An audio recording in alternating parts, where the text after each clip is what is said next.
so hello everyone, म चाहिँ अहिले आइसकेको छु माइता घर र यहाँ बाबाले चाहिँ के भन्छ के पो भन्ने आमा हर्दी है कालो हर्दी यो कालो हर्दी चाहिँ यत्रो फलेछ कालो हर्दी चाहिँ यहाँ खन्नु हुँदैछ खोइ फलेको छैन सानो बढी भयो भने त भइहाल्छ नि यसको त पत्ताहरू पनि उमालेर खानु अरे हौ दबाई अरे नि त उ रहेछ त अन्त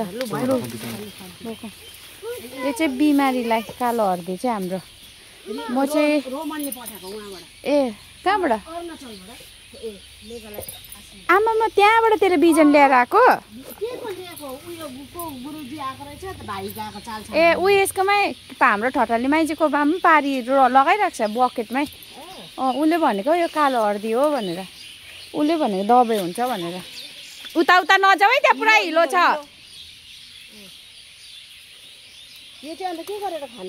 त्यस्तै हर्दीमा अब उयो गरेर दिनु दुध हालिदिनु यो हर्दी अलिकति कुच्चाएर त्यहाँदेखिको ला गोरु पसेछ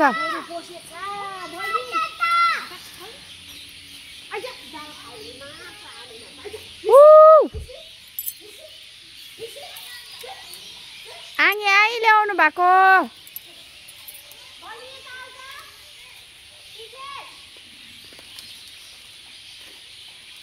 यो चाहिँ हाम्रो घरमा बिमारी भएर चाहिँ म यहाँ अचानक घर आउनु पर्यो